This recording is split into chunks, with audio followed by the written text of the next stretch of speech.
Bismillahirrahmanirrahim. Alhamdulillahirabbil alamin wassalatu wassalamu ala sayyidina Muhammad wa ala alihi wa sahbihi ajma'in. Allahumma yassir lana wa barik lana kullal ilmi bi barakati syuyukhina wa walidayna fil alamin bi rahmatika ya arhamar rahimin. Rabbi shrah li sadri wa yassir li amri wa hlul 'uqdatam min lisani yafqahu qawli. La haula wa la quwwata illa billahil 'aliyyil 'azim. Qala al-mu'allif rahimahullahu ta'ala wa nafa'na bi ulumuhi amin ya rabbal alamin. Al-bab tsani fi asrar as-salat. Bermula yang kedua pada menyatakan rahasia sembahyang dan di dalamnya itu beberapa pasal. Jadi sebelum memasuki dalam pembicaraan tentang tata cara sembahyang berkenaan dengan rukun, syarat wajib, syarat sah dan hal-hal lain. Lebih dibicarakan tentang rahasia yang terkandung di dalam sembahyang. Nah, jadi berbicara tentang rahasia sembahyang ada beberapa pasal. Al-faslul awwalu fi fadhaili sholati was-sujudi wal jama'ati wal adhani wa ghairiha. Bermula pasal yang pertama pada menyatakan kelebihan segala sembahyang dan kelebihan sujud dan kelebihan berjamaah dan kelebihan adhan dan yang lainnya. Nah, jadi dalam pasal pertama berbicara tentang fadilah sembahyang, fadilah sujud, fadilah berjamaah, fadilah adzan dan juga ada beberapa fadilah lain. Fadilatul adzan ini suatu kelebihan atau adzan. Jadi pertama diawali dengan fadilah adzan. Tentang fadilah adzan sabda Nabi sallallahu alaihi wasallam, "Thalathatun yaumal qiyamati ala katibin min miskin aswad wala yuhammuhum hisabun wala yanaluhum fasahun hatta yaqruba mimma bainan nas." Artinya, tiga orang pada hari kiamat di atas tempat yang tinggi daripada keskuling, yang hitam atau putih, yang hitam. Padahal mereka itu tiada mendukakan akan mereka itu oleh hisab dan tiada mencapai akan mereka itu oleh suatu yang ditatuhi hingga selesai daripada hisab antara segala manusia pada hari kiamat. Jadi dalam hadis ini Rasulullah menunjukkan tiga orang di hari kiamat nanti berada di tempat yang tinggi terbuat dari miski, kesturi yang hitam. Nah, kemudian keadaan mereka itu wala yahummuhum hisabun. Mereka tiada mendukakan akan mereka itu oleh hisab. Maksudnya mereka itu tidak menjalani duka hisab. Hisab perhitungan amalan. Nah, jadi untuk tiga orang mereka itu tidak menjalani hisab. Karena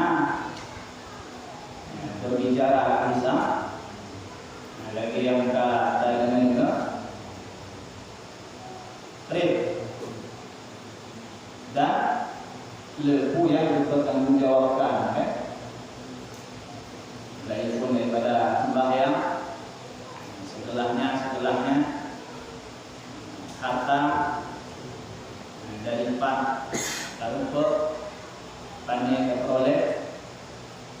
timbang pergunakan.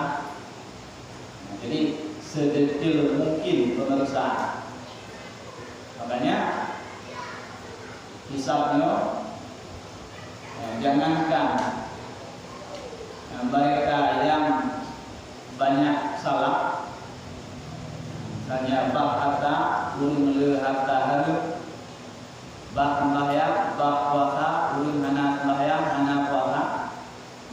Mereka yang taat, yang patuh sekalipun merasa terbeban dengan hisab. Dalam motif sembahyang anda tinggal, jadi pun tinggal nak tempat bawah. Puasa juga demikian. Bab harta lagi hal yang cik sangat dijaga dari harta haram. Wa'am juga.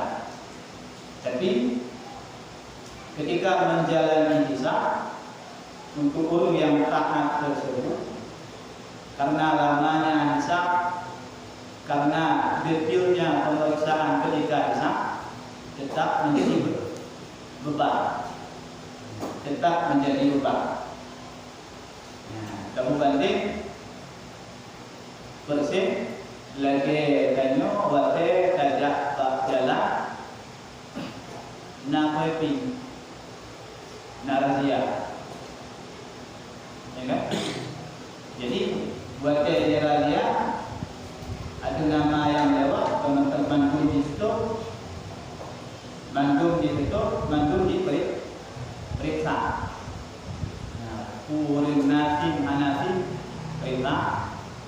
Nah, SNK tetap ditutup di bidang dunia baru diperiksa. Jadi dia terpegang kegop yang hana lengkap surat menyurat. Dan nyokuk yang lengkap nasi SNK pajak belum habis.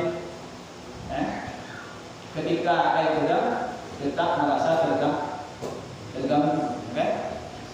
Ketika di situ tetap merasa terganggu.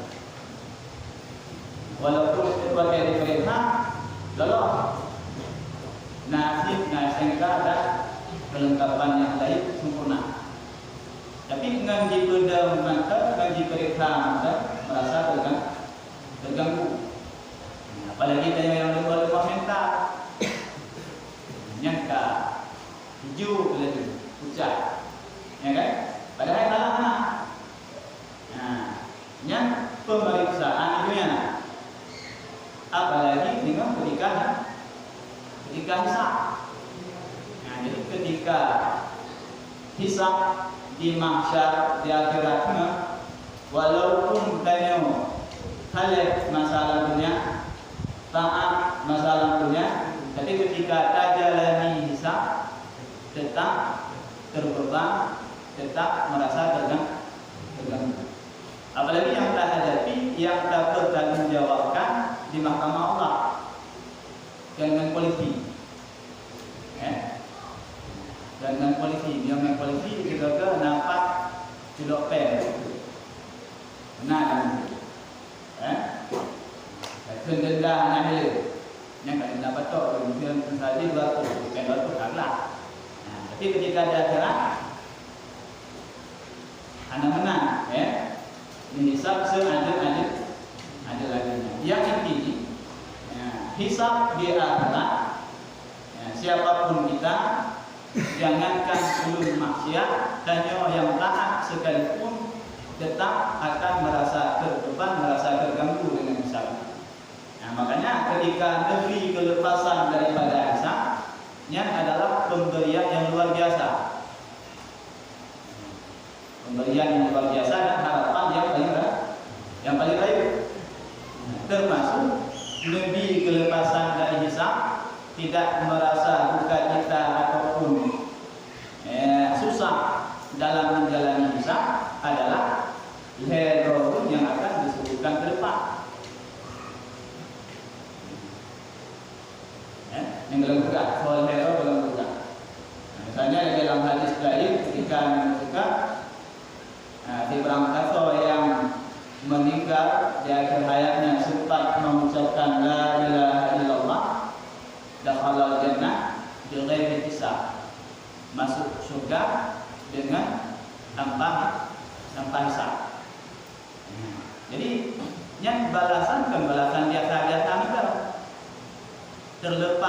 hisab itu balasan yang luar biasa. Nah, jadi kurungnya bagian sih. Nah, jadi mereka itu tidak merasai duka cita atau susahnya hisab, ya, dan tiada mencapai akan mereka itu oleh suatu yang ditakuti. Mereka tidak merasa takut, ya, hanya merasa kuyup, ya, hanya merasa tertekan hingga selesai daripada hisab antara segala manusia pada hari kiamat. Nah, hingga selesai menghisab semua manusia yang lain di hari kiamat. Artinya mereka hanya sekedar menjadi penonton. Dalam lain pakai menjalani hisab, sementara mereka tidak dihisab dan hanya merasa takut karena lolos ke jaminan lolos. Kadang lain mereka mereka. Nah, siapa mereka? Nah, 3 orang itu. Yang pertama, rajulun qara'al Qur'an. Qara'al Qur'ana ibtigha'a wajhillahi ta'ala wa amma bin nasi wa hum raquna bi. Nah, artinya pertama, seorang laki-laki membaca Quran, ya, karena ia berkehendak semata-mata bagi zat Allah Ta'ala, ya, dan jadi imam ia dengan manusia, ya, dan adalah mereka itu ridha dengan dia. Yang pertama, ya, seorang lelaki yang membaca Al-Quran ibtigha'a wajhillahi ta'ala, ikhlas karena Allah, ikhlas karena Allah. Kemudian dia wa amma binnas, ya, menjadi pemimpin masyarakat, wa hum raquna bih, sementara mereka ridha dengan dia. Yang tepat, pertama, orang itu membaca Al-Quran ikhlas karena Allah. Di sisi lain, dia menjadi pimpinan masyarakat dan masyarakat pun ridha dengannya. Anak terhati, anak bunyi, anak terbalik, karena bersikap adil. Nah, jadi wa amma binnas,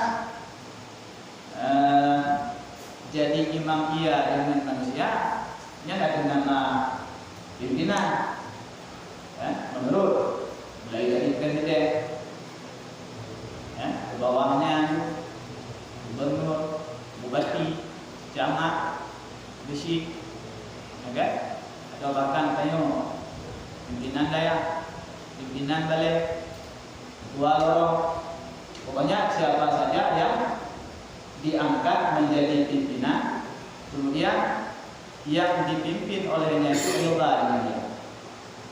Hana pernah terzalimi, hana pernah menilainya, dan mereka merasa senang buatnya dipimpin.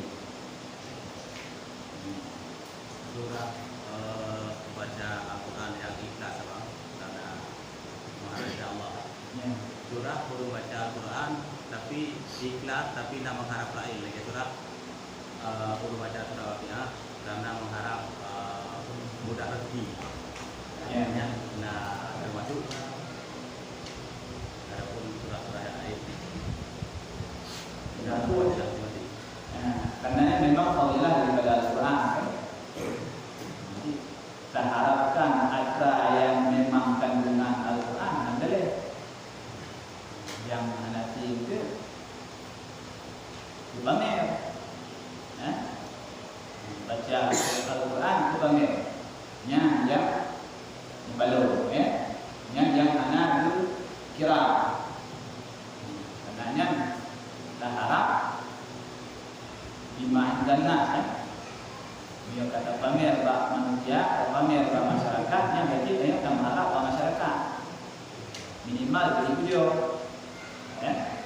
Paling begitu kan tanya balik, hanya ada berharap balasan itu Allah, karena fokus itu balasan dari manusia.